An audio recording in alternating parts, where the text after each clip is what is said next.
For a really long time, we all kind of knew what a superpower looked like, right? Big military, lots of influence.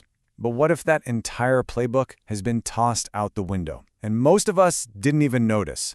Today we're going to dig into a huge shift in how global power is built and how it's used.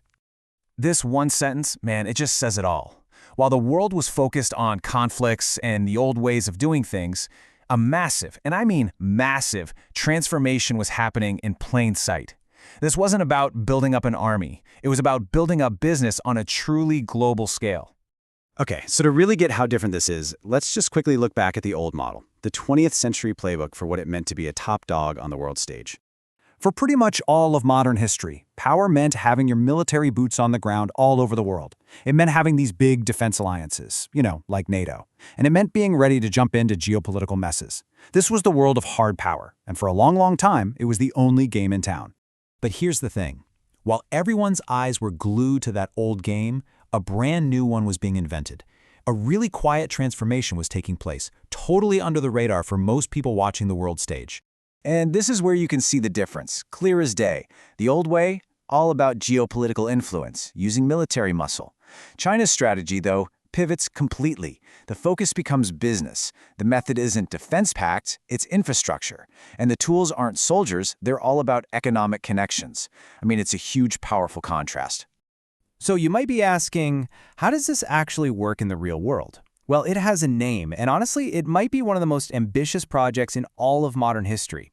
We're talking about the Belt and Road Initiative. And its foundations? They're literally made of concrete and steel, built on a scale that is just mind-boggling. It starts with these brand new, state-of-the-art ports, opening up trade routes for countries that were kind of left out of the loop before. Then you've got these massive bridges, physically linking countries and continents, crossing gaps that have kept people and markets apart for ages. And it's all connected by high-speed rail, laying down the tracks for what is basically a 21st century Silk Road, moving stuff and people faster than ever imagined. So when you boil it all down, the Belt and Road Initiative is this huge global plan to invest in the guts, the infrastructure, of nearly 150 countries. And here's the kicker. A lot of these places were, for years, basically ignored by the traditional Western powers. But, and this is really important, this whole thing goes way deeper than just pouring concrete. It's about building something way more powerful, something more lasting. It's about creating a web of interdependence. You can actually see the strategy unfold in a few clear steps.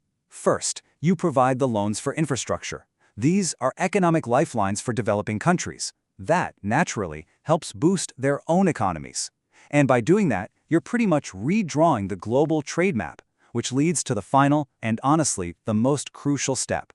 The creation of this massive web of economic interdependence.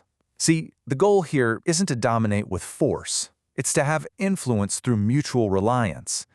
It's simple, really. When your economy relies on your partners and their economies rely on you, you've forged an incredibly powerful bond.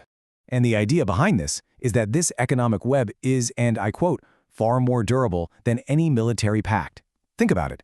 A defense treaty, it can be broken, but trying to untangle decades of deeply woven economic ties, whoa, that is a whole different ballgame.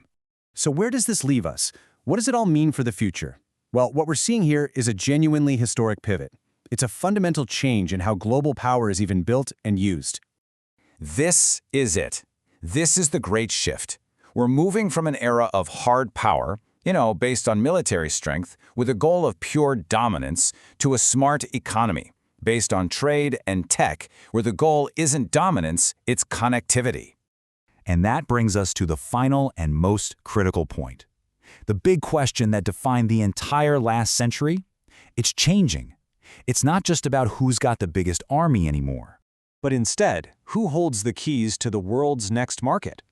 As China keeps pushing forward in tech and in trade, this is the question that's going to define power for the rest of the 21st century. And it leaves all of us to think about what this new world of global influence is really going to look like.